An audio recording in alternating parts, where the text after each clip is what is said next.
Olá, sejam todos muito bem-vindos a mais um podcast organizado pelo canal Surgery Care Saúde. Hoje nós temos a honra de receber aqui uma entidade no assunto que a gente vai tratar hoje, que é a doença inflamatória intestinal. Eu vou pedir para a doutora Cristina Flores se apresentar, por favor. Embora eu acho que para boa parte da sociedade médica, a gente, não vou nem dizer brasileira, porque internacionalmente é bem conhecida. Dá um desconto, dá um desconto.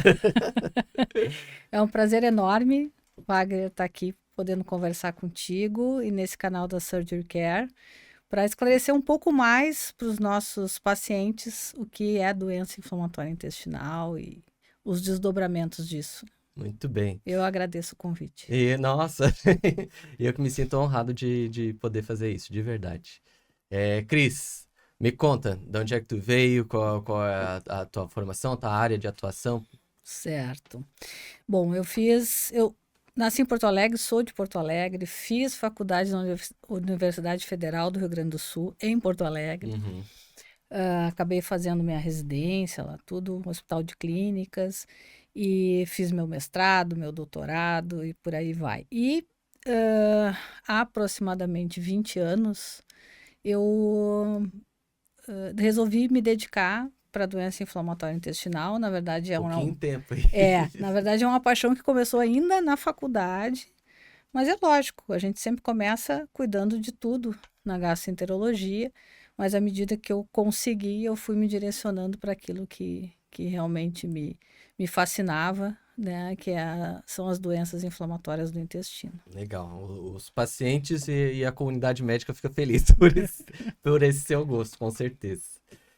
Muito bem, Cris. Então, assim, a gente vai aqui discutir de uma forma abrangente sobre doença inflamatória intestinal. Se a gente fosse começar a discutir sobre todos os tópicos, eu acho que é tema de congresso de dias, né? Exato. Então, tentar, assim, aproximar mais o público desse conjunto de doenças, assim, que tem uma importância, acredito que pela sua cronicidade e pela maneira que a gente maneja e pela complexidade que é esse manejo, né? Seja para o médico e até mesmo para o paciente, né? Então, assim, para começar, o que é doença inflamatória intestinal? Certo. É muito legal, tá? A gente vê que hoje se fala muito mais de doença inflamatória intestinal do que se falava há 20 anos atrás. Isso é muito importante, porque eu acho que quanto mais as pessoas estiverem informadas, mais elas procuram atendimento e mais precocemente o diagnóstico é feito. Então, as doenças inflamatórias intestinais são inflamações crônicas no intestino. O que eu quero dizer com crônicas, né? Uhum. É uma inflamação que ela não vai embora espontaneamente e que precisa ser tratada para ser controlada. Perfeito. A palavra é controlada, né? Controlada. Por quê? Porque a gente ainda não consegue falar em cura, né? Infelizmente. Mas o Uhum. que é cura para nós? Eu acho que isso é importante. Cura significa usar o remédio por um tempo, passar tudo, ficar bom e a gente poder parar o remédio e a pessoa continuar bem. Perfeito. E isso a gente ainda não consegue. Mas a gente consegue sim um controle total e completo dos sintomas, a ponto da pessoa ter uma vida absolutamente normal, desde que tratada adequadamente, lógico.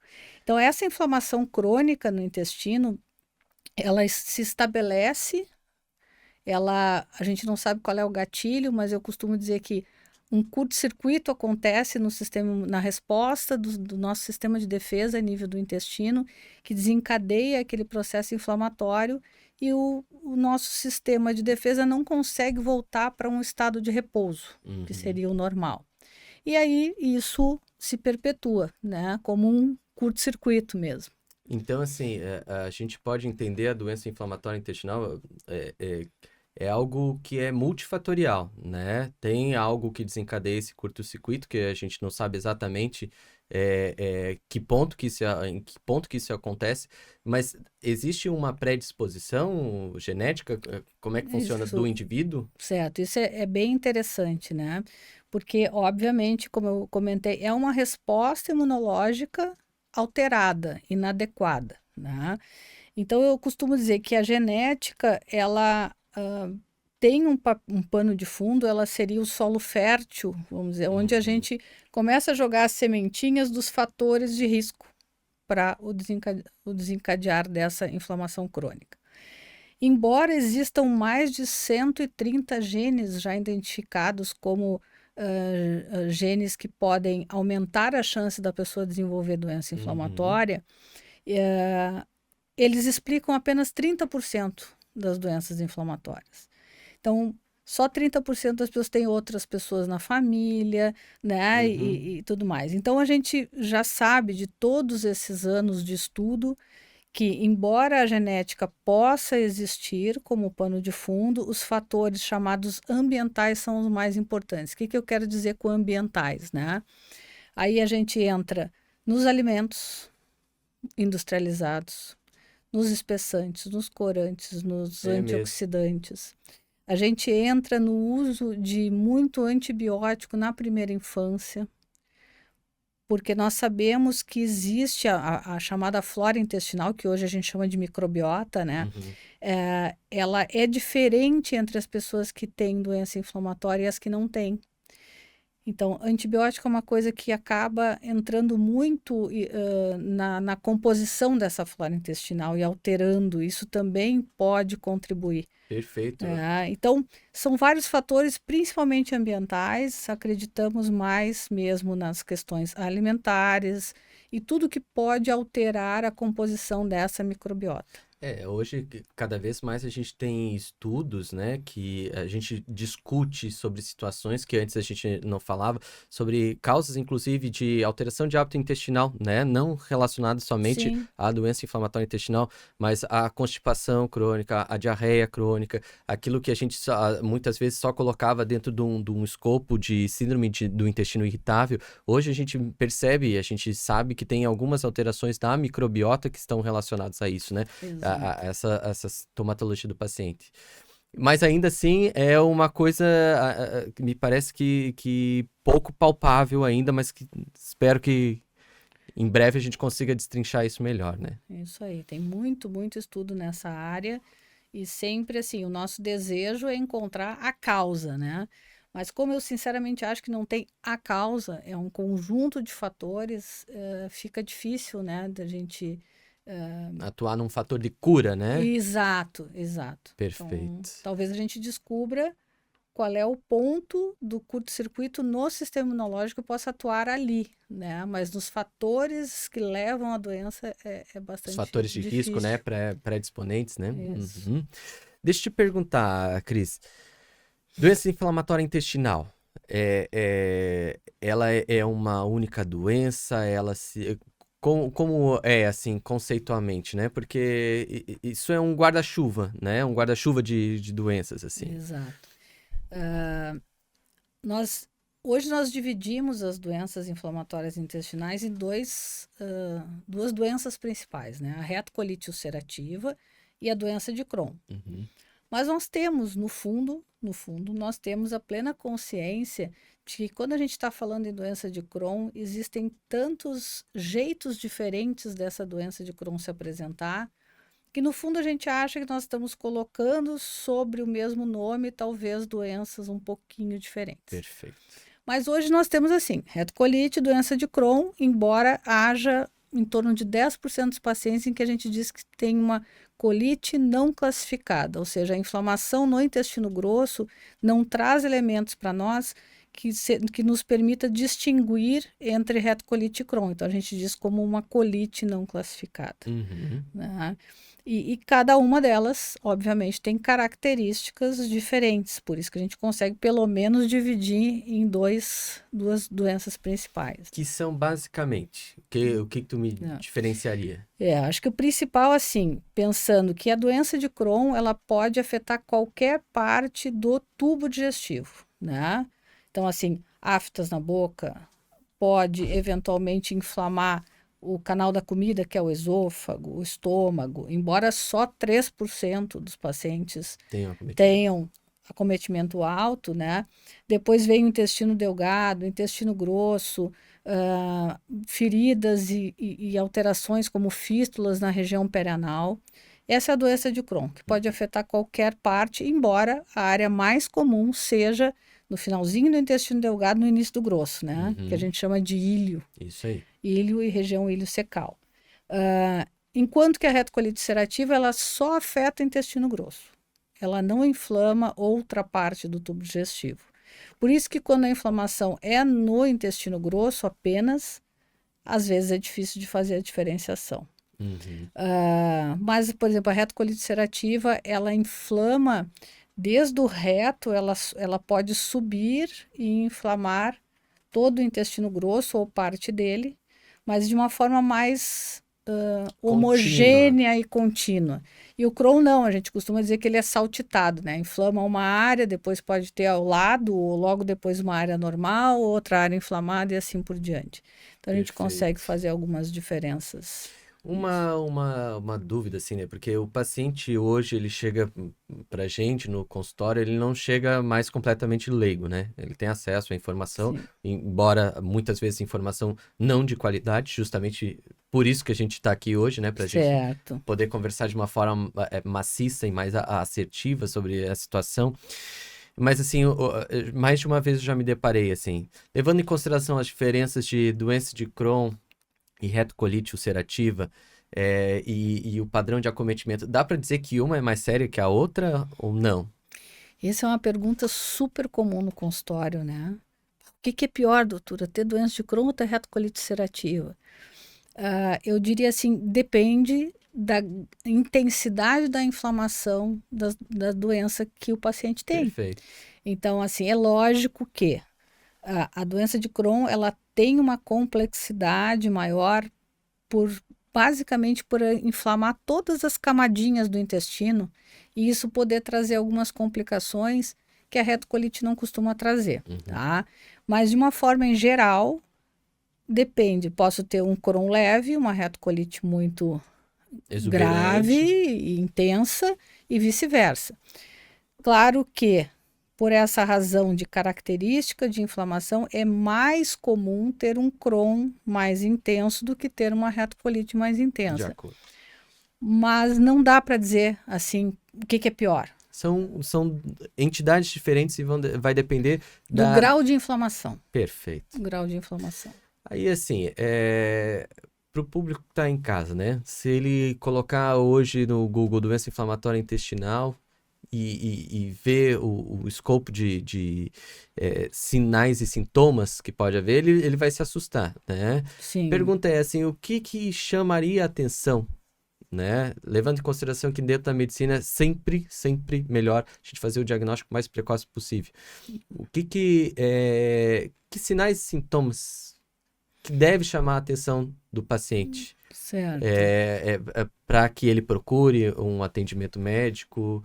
O que tu pensa sobre isso? Então, acho que a primeira coisa que eu gosto de falar, porque a gente fala muito assim em diarreia crônica. O que é diarreia crônica para nós? É aquela diarreia que dura mais do que 4 semanas, certo?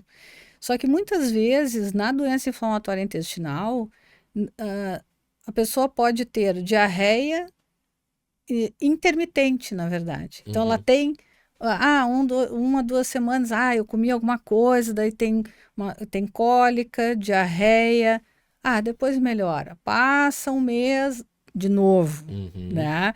Então, às vezes a gente fala assim, tem que ter diarreia crônica. Não necessariamente tem que ser contínua. Então, não, todos nós podemos ter uma infecção intestinal, né? Comer alguma coisa que estava contaminada, alguma coisa assim.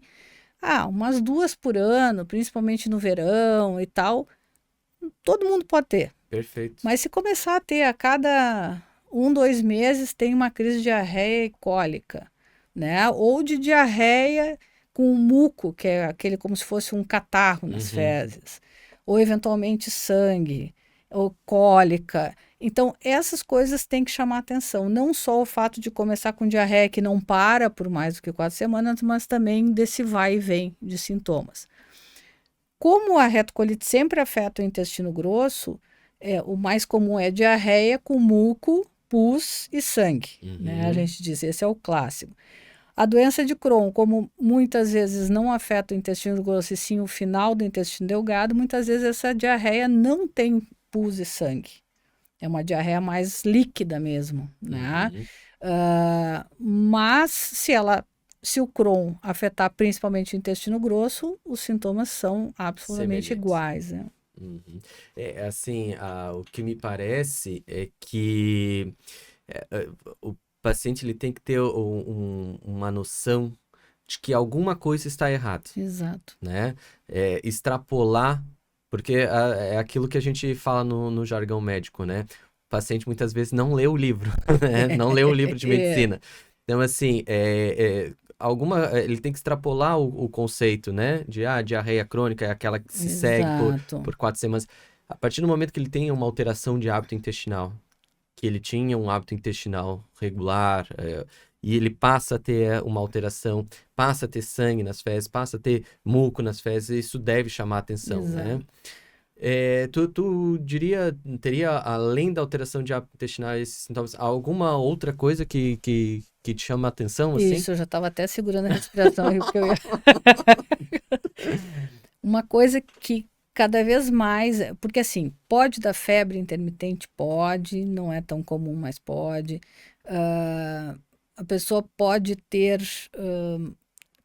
alterações como anemia e tal, mas isso acaba se traduzindo muito frequentemente como fadiga.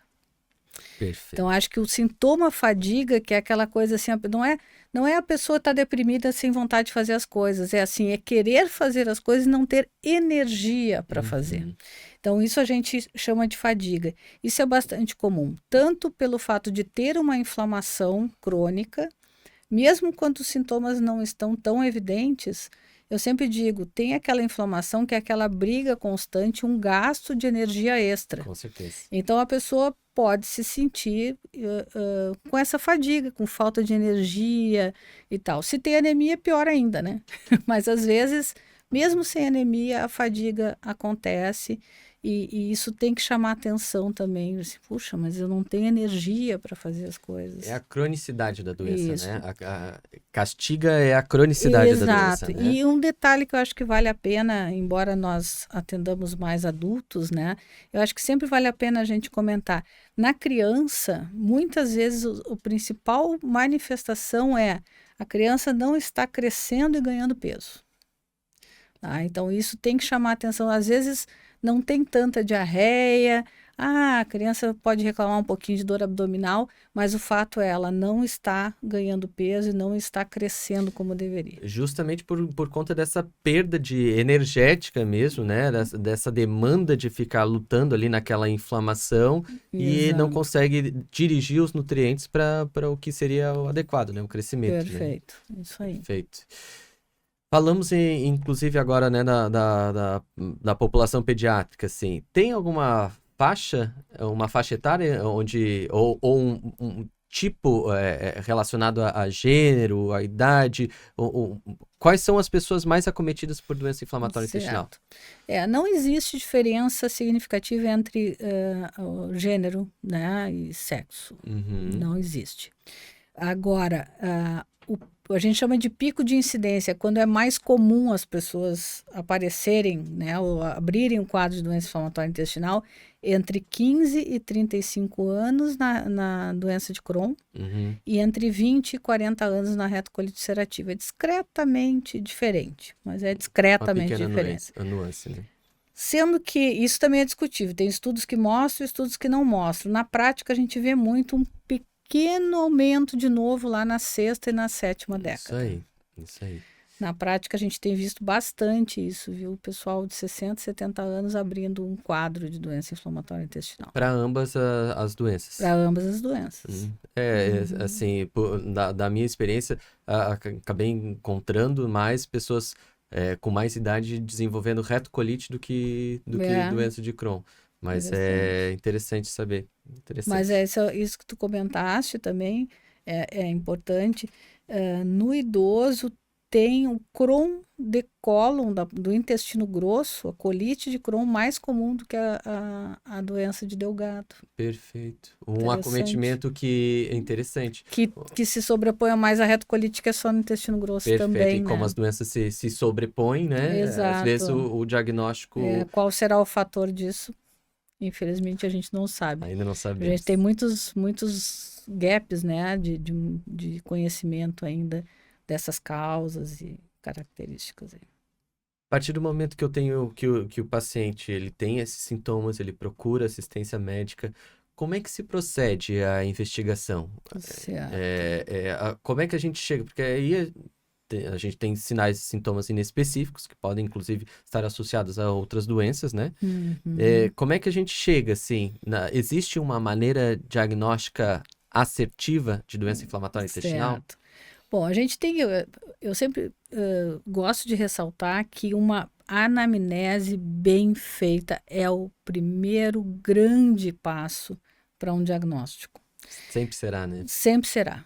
A clínica e uma entrevista com o paciente bem feita é fundamental. Depois, claro que a gente vai querer exames laboratoriais, vai ver se o paciente tem anemia, deficiência de alguma vitamina B12, do ferro e outras características assim. Mas, como eu comentei, né, retocolite, intestino grosso. Doença de Crohn pode ser só no intestino grosso, pode pegar intestino grosso no inicinho dele, no finalzinho do intestino delgado, na imensa maioria das vezes. Então, a ileocolonoscopia é o principal exame diagnóstico. Perfeito. Porque ele nos traz a capacidade de examinar todo o intestino grosso, o finalzinho do intestino delgado. Quanto mais a gente entrar, melhor, né? Aumenta a chance da gente fazer um bom diagnóstico. A gente consegue, então, olhar diretamente no revestimento interno do intestino, vendo as características daquela inflamação e ainda coletar amostras para a gente olhar no microscópio, que traz, muitas vezes, algumas características que nos ajudam no diagnóstico. Algumas vezes. Algumas vezes. Então, imagino que não seja infrequente, né, da gente ter paciente no consultório que ele tem, eu tinha um professor na faculdade que ele usava o termo que é uma constelação de sinais e sintomas e achados de exames complementares, né, porque não é sempre que a gente consegue ser tão assertivo assim no diagnóstico, porque para o paciente, acho que o paciente tem muita ansiedade, muitas vezes, de ter um laudo sobre uma determinada coisa, né? Sobre ter um laudo de tomografia, um exame laboratorial, e geralmente não é assim, aliás, algumas vezes não é assim que acontece. Não é assim. Eu acho que é super importante, né, a gente analisar as características da inflamação quando nós fazemos essa ileocolonoscopia, porque essas características, a maioria das vezes, ela nos dá a direção. Mas sempre é bom ressaltar que existem infecções e outras alterações do intestino, às vezes até induzido por medicamentos, que podem confundir. Podem confundir no sentido, as lesões são muito semelhantes, as feridas no intestino são muito parecidas.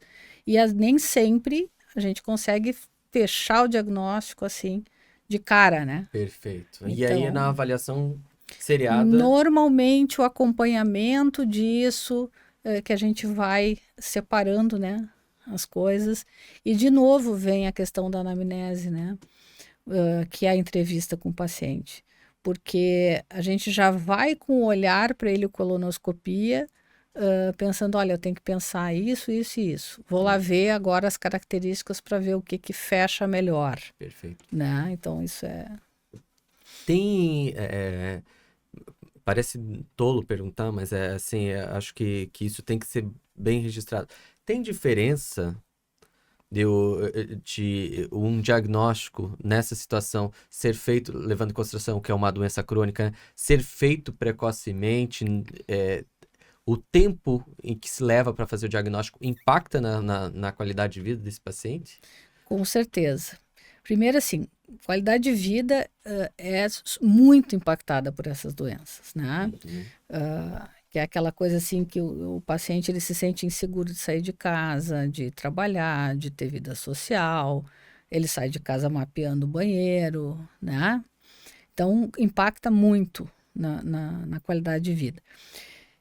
E o que que acontece? Quando nós pegamos essa inflamação, e aí não existe uma determinação tão estanque assim, mas se a gente pega e faz o diagnóstico em questão de meses, 6 meses, Uhum. a gente consegue ter o diagnóstico e iniciar um tratamento adequado, a gente cicatriza a inflamação e a gente impede as complicações dessa doença. E Perfeito. impedindo as complicações, a gente preserva a função do intestino e aí é o melhor cenário. Uhum. Porque daí é o cenário em que realmente o paciente retoma a sua qualidade de vida com todas as nuances possíveis e imagináveis, né? E quanto mais tempo vai passando para que a gente consiga esse controle completo, mais chance do intestino ter sequelas, perder função e as complicações. O diagnóstico precoce entra, então, na situação de prevenção de dano maior a esse órgão, né? A partir do momento que ele tem um dano irreversível, você perde parte da função do órgão, né? Exatamente. Então, realmente importante. E importante, acho que colocar aqui também, não é somente que o paciente esteja atento aos seus sinais e sintomas, né? Mas que a comunidade médica esteja atenta a esse tipo de diagnóstico. Exatamente. Eu acho que a gente tem um grande problema na nossa prática diária, que é a não integração dos serviços de saúde, né? Então, o que que acontece? Aquilo que nós estávamos falando antes, não necessariamente é uma diarreia crônica prolongada. Pode ser assim, nesse mês eu tenho uma infecção intestinal, comi alguma coisa, eu vou num serviço de pronto atendimento, numa emergência. Eu vou ser tratado como tal, como uma gastroenterite, uma infecção intestinal. Passa 2, 3 meses, acontece de novo, eu vou no outro serviço, e aí, uma infecção intestinal. E assim vai indo, porque ninguém junta O quebra-cabeça. o quebra-cabeça. E por isso que é importante esse podcast, eu espero que várias pessoas ouçam, Com certeza. né? Porque aí o próprio paciente diz assim, não, peraí, eu já é a terceira esse ano, não é possível, não pode ser tão... E levar isso para o médico também, chamar a atenção, porque muitas vezes o médico ele não sabe que há 2, 3 meses atrás tu tiveste um quadro igual a esse, né? Então, e aí vem aquela coisa da colaboração entre paciente e médico. E aí eu vou trazer um recadinho para os médicos. Vamos lá. Importante, para conscientizar. Porque às vezes bastante, o médico não ouve o paciente. Ou ele não leva em consideração aquilo que o paciente de fato está dizendo. E não somente na parte de gastroenterologia, né? Não, infelizmente, hoje, isso a situação é pautada, o diagnóstico é pautado no exame complementar. Exatamente. Então, assim, que é aquela coisa do ouvir, sabe? Vamos ouvir. Se o paciente te chama a atenção assim, mas já é a segunda, terceira vez que eu tenho isso, este ano, e nós estamos na metade do ano, né? Ou mesmo que seja Agora, mais para o final do ano, perfeito. mas assim, já se passaram meses, já é o terceiro, quarto episódio, num período de menos de um ano, isso definitivamente. Ou ele tem alguma fonte, que uma vez teve um paciente que eu cheguei a fazer ele testar, porque ele tinha um poço artesiano em casa. Para ver se... Tá? E aí, às vezes, vinha a tal da cultura de fezes positiva, ele morava no interior, ficou aquela dúvida, né? E então eu fiz ele testar, não tinha nada, era retocolite mesmo. Era só negação do paciente, retocolite. Tá? Mas então, assim, ouvir o paciente. Eu sei que a gente muitas vezes tem dificuldade, tem aquele um monte de pacientes para atender, um tempo exíguo, né? Mas é uma coisa de 2 minutos a mais que às vezes a gente pode ter uma pista muito significativa. Uma coisa que para mim, assim, eu tenho uma rotina muito relacionada com pronto atendimento, né? E uma coisa que eu sempre converso com os demais médicos do pronto atendimento é que a gente tem que ter a seguinte noção. Você pensou num determinado diagnóstico. Você ofereceu o tratamento para o paciente para aquele determinado diagnóstico. Então, a gente está falando de uma gastroenterite, né? Você pensou em alguma coisa viral, bacteriana, algo infeccioso. O paciente retorna e retorna várias vezes com o mesmo sintoma, você não fica trocando a tua terapia pensando Exatamente. ainda em gastroenterite. Aí tu tens que abrir o teu leque de diagnóstico, né? Exatamente. E isso eu acho que é muito importante, assim, ter essa consciência. Acho que se eu tô tentando tratar, não tá funcionando, provavelmente eu tenho que pensar em outras coisas. Isso, tem que abrir um pouco a cabeça, né? Isso. Ou no mínimo encaminhar para alguém que possa te Exato, ajudar com isso, né? Acho que a exatamente. medicina hoje é muito ampla para a gente querer deter todo o conhecimento, né? Com certeza, com A certeza. gente tem que ter um bom jargão dentro daquilo que a gente promove. E outra coisa que eu acho também que dentro do que você falou, que aí eu lembro de uma frase que é cachorro com muito dono morre de fome, né? É o paciente que vai muitas vezes ao pronto atendimento atendido por vários médicos, às vezes perde a oportunidade de fazer um Com diagnóstico mais certeza. assertivo, ao invés de procurar daí ter o seu médico, né? Isso é muito importante, porque quando a gente tem um médico que nos conhece melhor, que nos acompanha, a chance dele perceber que tem alguma coisa estranha e perseguir um diagnóstico mais assertivo é muito maior, Uhum, né? Porque senão fica tudo muito colcha de retalhos, né? com certeza, com certeza. Cris, deixa eu te perguntar, tratamento desse tipo de doença, como é que a gente faz? Tá. Bom, isso é a parte muito legal, assim, em relação às doenças inflamatórias. Até pouco tempo atrás a gente não tinha muitas opções, né? E hoje a gente tem uma gama de opções muito maior, então a gente precisa saber escolher também, né, diante do quadro de cada paciente. A gente tem assim, o que a gente chama de mesalazina ou sulfasalazina, né, que são os aminossalicilatos, que de fato não funcionam para a doença de Crohn. Só, Deixando bem claro. tá? Mas funcionam muito bem para retocolite ulcerativa leve a moderada. Uhum, E aí eu vou trazer um conceito, né? Eu vou falar leve a moderada, moderada a grave. Porque assim, a gente tem um leque de possibilidades de tratamento.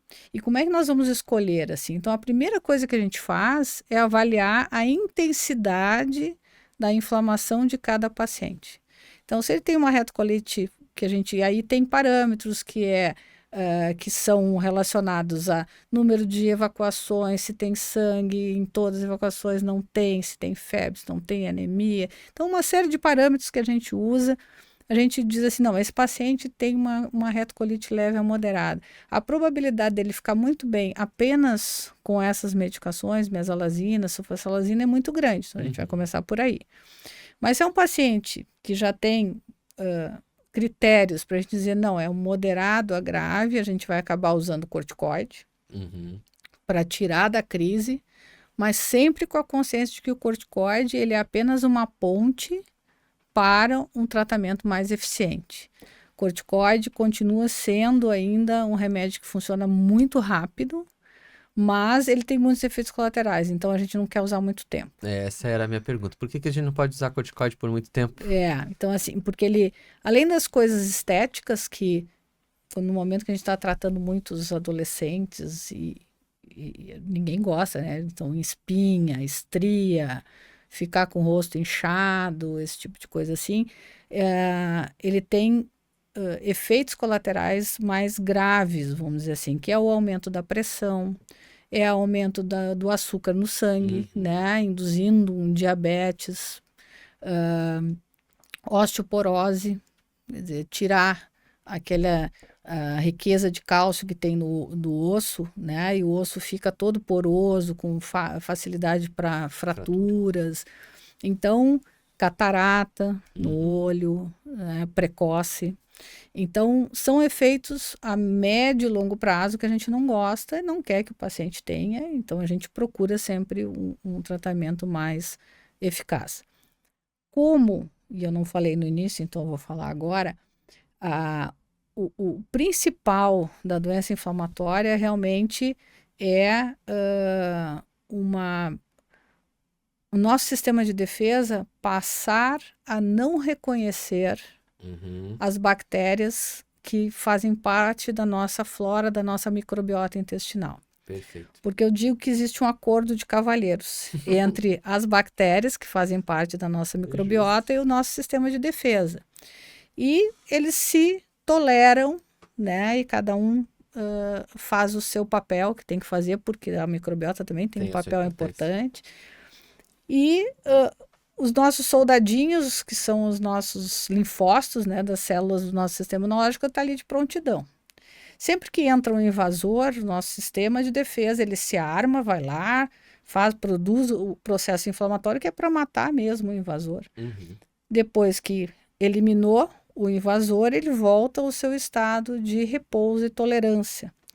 Quem desenvolve doença inflamatória intestinal é porque o sistema de defesa perdeu a capacidade de reconhecer quem é amigo e quem é inimigo. Excelente. Então, o intestino inflama por ser o campo de batalha, como eu digo. Né? Então, o que a gente precisa? Fora as mesalazinas da vida, todos os outros remédios que a gente usa, eles modulam a resposta imunológica. A gente precisa botar uma rédea, porque está exagerado. Então, a gente precisa botar uma rédea. Como a gente vem conhecendo cada vez melhor como essa inflamação acontece, hoje a gente tem várias pequenas rédeas para colocar Ainda bem. Em pontos diferentes dessa resposta imunológica. Né? Então, tem os imunomoduladores, são chamadas a azatioprina e metotrexato, e a gente tem os imunobiológicos, que são diferentes, porque são anticorpos, muito parecidos com os nossos anticorpos, que são produzidos em culturas de células, mas que são direcionados especificamente para bloquear ou para se ligar na substância que promove a inflamação. Então, tem várias substâncias diferentes. E aí, cada um vai lá e bloqueia um ponto desse vulcão de resposta inflamatória. E a gente procura escolher o melhor para cada paciente, dependendo de várias questões, nuances e tal. Mais recentemente surgiram um outro grupo chamado de pequenas moléculas, que são remédios de síntese química em laboratório, mas que têm uma ação também direta, modulando a resposta imunológica. Então, hoje a gente tem um leque interessante de medicações e que a gente tem que procurar escolher qual é melhor para cada situação. Né? A gama é grande, então, A gama é grande. E assim, quando a gente inicia tratamento para esses pacientes, e aí a gente opta por alguma dessas classes de medicamentos, vamos dizer assim, é comum o paciente ficar com uma única medicação, 2 medicações, como é que é isso? Certo. Pergunta difícil de responder. Não tem difícil para ti. Eu diria assim, ó, conforme a apresentação, não só a intensidade, como as manifestações da doença, muitas vezes a gente é capaz de indicar uma medicação só. Outras vezes, quando é mais complicadinho, vamos dizer assim, a gente tem que fazer combinação de medicações. Então, não é raro, por exemplo, a gente tem que começar com corticoide, mas já pensar, então, o que nós vamos fazer a seguir. E o fazer a seguir, muitas vezes, é a combinação de um imunomodulador com um imunobiológico, por um tempo, pelo menos. Depois, sempre a gente vai tentar ficar com o menos possível de remédio. Perfeito. Isso é na medicina a gente sempre tenta isso. A menor dose possível para obter o efeito que a gente quer. Exatamente. Mas nos casos mais complicadinhos a gente tem que fazer combinações. Perfeito.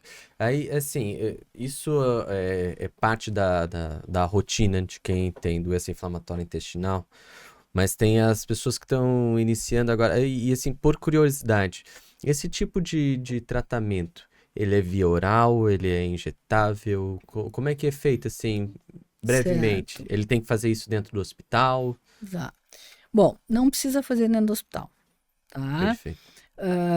Claro que se está numa crise muito intensa, tem que internar no hospital, a gente vai começar com medicação naquela situação, mas sempre com o objetivo de ir para casa, Para né? corrigir aquela situação aguda e grave, né? Exato, né? Mas a maioria dos pacientes que chega no nosso consultório, a gente consegue fazer o tratamento ambulatorial, né? Não precisa internar para fazer o tratamento. E aí nós temos medicações que são em comprimidos, mas muitas medicações que são injetáveis. Seja elas na veia, né? Em que o paciente vai de tempos em tempos, muitas vezes a cada 2 meses, por exemplo, num centro de infusão para fazer o sorinho lá com o seu remédio. Outros que são de uso subcutâneo, que já vem prontinho assim numa canetinha ou numa seringa já preenchida, em que tu pode até ir até o lugar para a enfermeira fazer, mas que é facilmente autoaplicável, né? Semelhante às insulinas. Semelhante à insulina, exatamente. Perfeito. Então, uma coisa que fica bem mais tranquila. Única coisa que esses biológicos, e aí já vou aproveitar, porque muitas vezes vai buscar na Secretaria de Saúde, vai buscar no seu plano de saúde, alguma coisa assim, essas medicações elas têm que ser mantidas refrigeradas, não congeladas de jeito nenhum, mas refrigeradas. Então, chega em casa, põe na geladeira, de preferência assim, mais na última prateleira, não muito perto, para não correr o risco de congelar. E para transportar aquelas bolsinhas térmicas com aqueles gelinhos que são de medicamento mesmo, né? Não aquele gelo que derrete. Perfeito. Assim, uma coisa que eu gosto sempre trago dentro da minha prática, eu acho que é uma coisa que vale, né? É a questão da autonomia e da responsabilidade do paciente, tanto com o seu cuidado, sim, mas no seu tratamento, de forma ativa. Porque hoje, de modo geral, para qualquer situação, seja a obesidade, seja a hipertensão, o paciente ele quer uma pílula mágica. Então aí ele pensa assim, estou me consultando com o meu gastroenterologista, estou me consultando com o meu coloproctologista e eu estou fazendo meu tratamento e está tudo certo. Existe alguma coisa que o paciente possa fazer, o paciente com doença inflamatória possa fazer ativamente para melhorar os seus sintomas, a sua resposta ao tratamento medicamentoso? Eu diria tudo. No sentido que assim, o médico não consegue fazer nada sozinho, né? Então, uma coisa fundamental, assim, é o comprometimento com o acompanhamento, tá? Porque a doença inflamatória intestinal, quando a gente começa a tratar, a gente quer uma resposta até chegar no que a gente chama de remissão. O que é remissão? É não ter sintoma, é ver que o intestino realmente não tem mais inflamação. Até a gente chegar nesse ponto, a gente muitas vezes precisa de ajustes, e às vezes ajustes finos, que não dependem só do paciente estar sentindo alguma coisa ou não. Então, assim, eu digo, a doença inflamatória, os sintomas são o iceberg, né? É a pontinha lá que está para fora da água. Mas a gente vai um pouco mais fundo, porque a gente sabe que isso é fundamental para que não volte a estaca zero.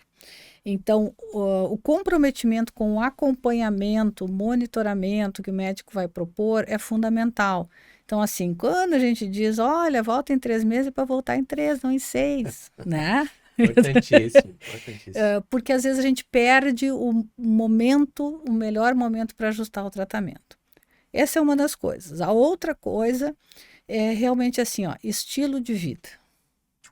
Tá? Estilo de vida é fundamental para tudo, para todos os pontos da saúde, né?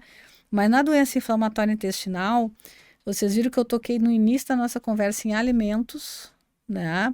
E hoje já existe também muitos estudos mostrando que o exercício físico, né, continuado, recorrente, ele também traz menos chance de reativação da doença. Excelente. E uma alimentação, quanto menos pacotinho, menos industrial, menos coloridinho, menos bolachinha, menos não sei o que, né? Todo mundo vai comer bobagem de vez em quando. Não quer dizer que a pessoa nunca vai. Não existe 100%. Até porque quando a gente radicaliza, isso dura pouco Não tempo, funciona. né? Então, agora, que seja uma alimentação saudável, de comida de verdade, a maior parte do tempo, Com certeza. né? Seja nos lanches, seja nas principais refeições também. Quanto mais alimentos frescos, feijão, arroz, carne magra, É a entendeu? mudança do estilo de vida, né? Exatamente. Que é muito importante, né? A questão da nossa alimentação, a questão da atividade física, isso é importante. Isso é importante para, eu acho que Para tudo, gente. tudo, Para tudo. É tudo, né? impressionante. Na doença inflamatória intestinal não dá para negligenciar isso, não dá para esperar que o medicamento resolva tudo sozinho, né? Exatamente. E tem um outro ponto, que é o cigarro, né? Perfeito. Principalmente na doença de Crohn. É muito claro que quem tem doença de Crohn, o remédio funciona menos se continua fumando. E mesmo quando o remédio funciona de início, ele perde a função mais rapidamente em quem fuma. Isso acontece, então o medicamento eventualmente ele pode perder a função. Pode. Uhum. E aí há necessidade de fazer uma troca, De eventualmente. troca, ou muitas vezes por isso a questão do monitoramento, né? Ajustar a dose ou trocar, aí depende da situação. Perfeito. Deixa eu lhe perguntar, já que a gente está falando de tratamento e a gente falou e é uma doença inflamatória. Posso tomar anti-inflamatório, então, se eu tiver doença inflamatória? De jeito nenhum. Ué, mas não é tudo inflamação? É tudo inflamação, né? Isso é interessante. Eu costumo explicar. A gente tem 2 tipos de anti-inflamatório, que são os esteroides, que são os corticoides, tá? Esse pode. Então, de repente, tem uma sinusite, é muito comum, né? Usa o otorrino, vai lá e prescreve o antibiótico com corticoide. Isso pode. Agora, os anti-inflamatórios não esteroides, que é esses comuns que a gente vai lá na farmácia, ibuprofeno, cataflã, Voltaren, nimesulida, e Tá aí tem... no balcão da Isso, e farmácia, aí tem né? uma lista enorme não tem nem como a gente citar todos, mas que a gente chama de anti-inflamatório não esteroide, não deve tomar. Por quê? Isso é uma coisa interessante. A via inflamatória que leva à inflamação do intestino é diferente daquela via inflamatória que inflama quando a gente bateu, torceu, tá com dor de cabeça e tal. Então, quando a gente bloqueia a estrada que leva à inflamação comum, sobra para o outro. a gente acaba desviando mais para a estrada da doença inflamatória intestinal. Então, por isso, pode exacerbar a doença inflamatória. Perfeito, perfeito. Eu acho que o recado tá dado, né? Assim, acompanhamento médico para fazer um bom tratamento, mudança do estilo de vida e tomar cuidado com o que toma. Justamente por isso, acompanhamento médico muito importante, né? Tem um dado que é interessante sobre a doença inflamatória intestinal, principalmente quando a gente fala de doença de Crohn, que existe uma porcentagem não irrisória, não pequena, de pacientes que são submetidos a cirurgias ao longo da vida, né? Eu queria te ouvir um pouco assim, quais são as principais complicações da doença inflamatória intestinal, seja doença de Crohn, seja retocolite, que levariam esse paciente a uma indicação cirúrgica, né? O que é mais comum? Certo. É importante a gente realmente falar do Crohn e da retocolite em separado, porque, por exemplo, de uma maneira geral, se a gente for pensar na retocolite ao longo da vida, né? Em torno de 20 a 25% dos pacientes vão precisar de cirurgia. Quando a gente fala de doença de Crohn, a gente está falando em 50%, 60%. Essa é a realidade. Dependendo, obviamente, de novo, da precocidade com que se faz o diagnóstico e se institui um tratamento adequado. Da adesão ao tratamento. Da adesão ao tratamento. Então, assim, na retocolite ulcerativa, muitas vezes ou porque passou por todas as medicações e realmente não funcionou, ou a perda de resposta, né? Muitas vezes a medicação acaba levando ao que a gente chama de colite grave, fulminante. Não Uhum. gosto muito dessa palavra, mas Que é para não ser fulminante. exatamente. Mas acontece, às vezes a inflamação, a impressão que a gente tem é que às vezes ela chega num ponto de não retorno, como eu digo, Uhum. né? E acaba, pela gravidade da inflamação, a não resposta ao tratamento, precisando de uma cirurgia para retirada do intestino grosso, sob risco de perfuração e aí uma situação grave que poderia levar até a morte, né? Uhum. Então a gente evita que chegue nesse ponto. Na doença de Crohn, por aquela característica que eu citei, que a gente tem aí umas 4 camadas na parede do intestino e o Crohn ele inflama as 4. Uhum. Diferente da retocolite que inflama 2, vamos dizer assim. Então, no Crohn pode acontecer de dar um estreitamento no intestino. Então, quando está muito estreito, ter que operar para retirar aquela parte que está estreita. Às vezes, existe uma úlcera, que é uma ferida no intestino, que aprofunda muito e acaba perfurando a parede, fazendo uma fístula. O que que é uma fístula? É a comunicação daquela área do intestino com outra área do intestino que está passando do lado, ou eventualmente algum outro órgão, como a bexiga, alguma coisa assim. Então, formam essas fístulas e a gente precisa também operar nessas situações. As mesmas fístulas podem acontecer na região ao redor do ânus, Uhum. né? Isso também necessita de intervenção cirúrgica.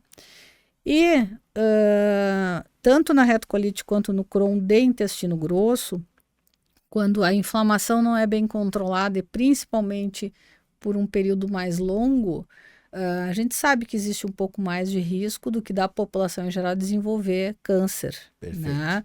Até por isso a gente tem que fazer um programa de vigilância com ileocolonoscopia também, porque muitas vezes a gente consegue evitar o câncer, Com né? certeza. Tratando direitinho e Vigiando, e né? Fazendo vigiando e tudo acompanhamento. mais, exatamente. Perfeito. Cris, assim, eu acho que, mais uma vez eu digo, é um tema muito abrangente, né?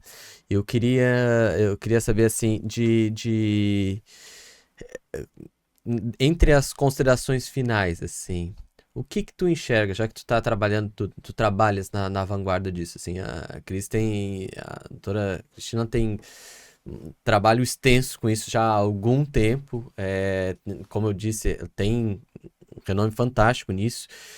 Tu que estás na vanguarda, o que que tu enxerga de perspectiva futura dentro do Certo. tratamento da doença inflamatória intestinal?